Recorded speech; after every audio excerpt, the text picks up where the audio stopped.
Charlie Munger's Zero to Billionaire Plan. 5 Surprising Rules for Starting Over in 2026.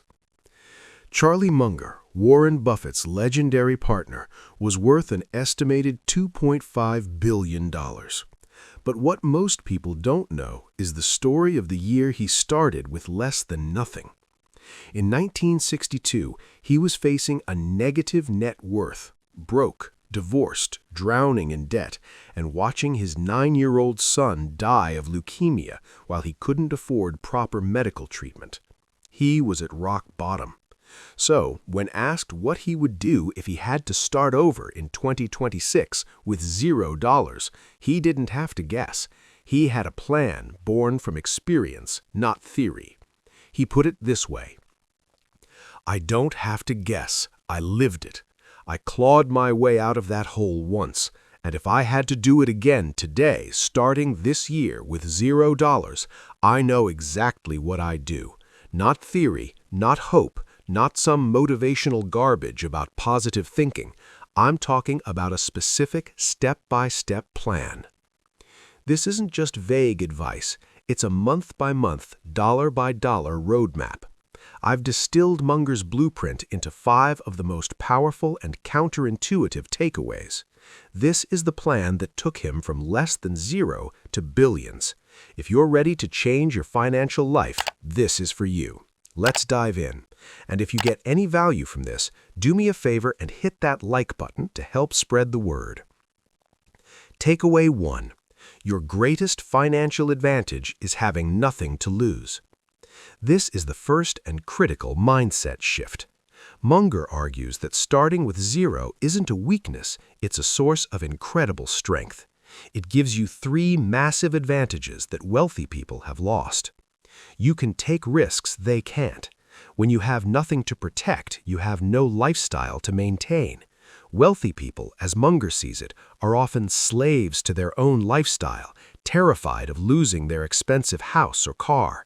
You are free, and that freedom is your ultimate advantage. Your mistakes are cheap. If you try something and it fails, what have you lost? A few $100? Maybe $1,000? Munger calls that tuition. When a billionaire makes a mistake, it costs millions or even billions. Your mistakes are affordable, allowing you to experiment and learn without catastrophic consequences. Compound interest hasn't worked against you yet. Most people don't realize that poverty compounds just like wealth. Years of bad decisions dig a deep hole. A fresh start means you're not fighting against decades of compounded debt or poor habits. You have a clean slate. Embracing this perspective is the essential first step. You're not at a disadvantage. You're agile, resilient, and free to move fast.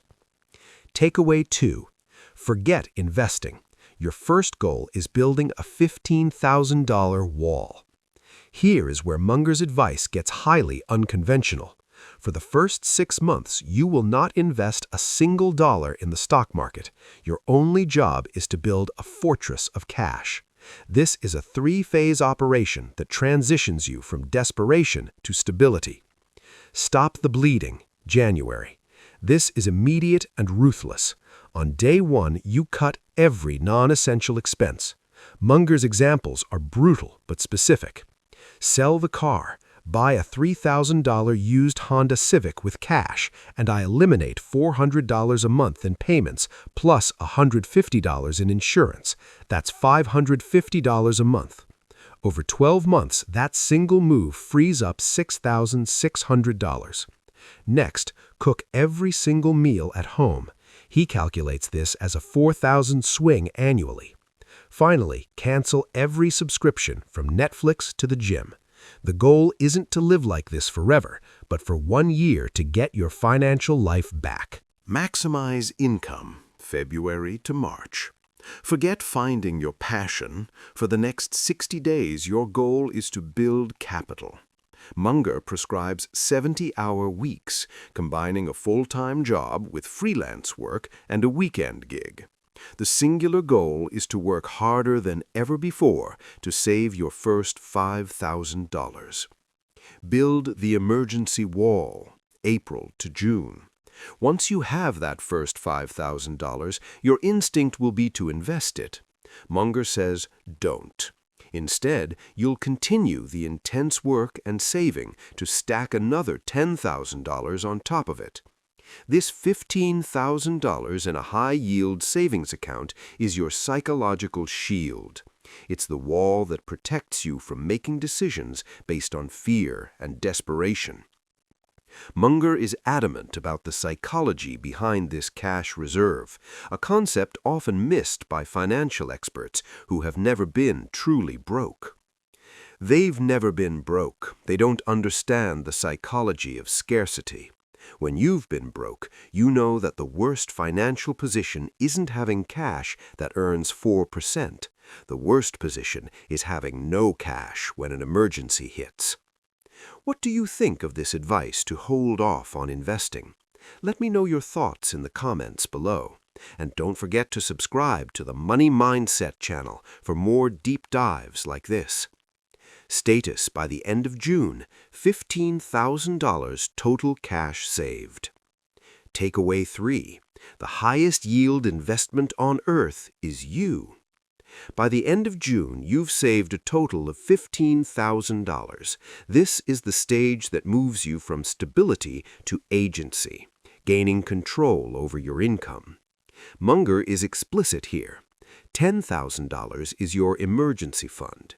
The other $5,000, that's your first investment capital. And you're still not buying stocks. According to Munger, the highest return investment you can possibly make at this stage is in your own earning ability. Here's how he would allocate that $5,000. Skills that increase income. Spend money to make more money. His example, spending $2,000 on a certification that gets me to $35 an hour from a current $20 an hour. As he calculates it, that's a 750% annual return on investment. Tools that let you earn independently. Buy the assets you need to control your own income. This could be a good laptop for writing, quality tools for handyman work, or initial inventory for a small business. Networking and positioning. Spend money to meet the right people. This means going to industry conferences, joining professional groups, and building relationships with people who are where you want to be. An opportunity fund. Keep $1,000 liquid and ready. This cash is for grabbing quick deals that might pop up, like distressed goods you can flip or emergency freelance equipment. This step is the critical bridge. It moves you from just surviving to actively building the machine that will generate your future wealth. Status by the end of August, $10,000 emergency fund plus $5,000 invested in skills and tools. Takeaway 4. Your second income stream should be boring. With your emergency fund secure and your primary income increased, it's time to build a second passive income stream in September and October. This is the move from agency to leverage, making your money start to work for you. Munger dismisses trendy, get-rich-quick schemes. Notice what's missing here? Crypto, NFTs, drop shipping. Munger's plan is built on timeless assets, not fleeting trends. That's the foundation of real wealth. He focuses on two reliable and, admittedly, boring options. Dividend-paying stocks. He suggests taking saved capital, $3,000, and buying shares in reliable companies that make things like soap and toothpaste. These are businesses that have paid dividends for 50 years. An initial investment might only generate $10 a month, which sounds like nothing. But Munger emphasizes the process. By next year, it becomes $200 a month. In 5 years, if you keep feeding it, it becomes $2,000 a month. That's how it works. Rental property. Munger lays out a concrete scenario. If I saved aggressively, by September, I'd have $15,000 in my emergency fund, plus another $5,000 saved. That's $20,000 total. With that, he outlines using an FHA loan to make a 3.5% down payment on a small duplex.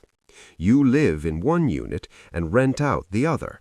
The tenant's rent covers most of the mortgage, allowing you to live nearly for free while building equity in a real asset.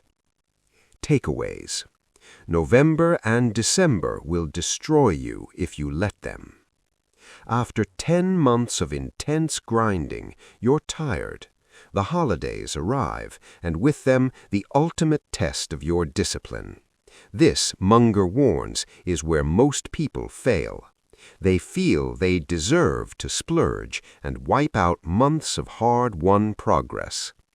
He is brutally clear on the trap of holiday spending.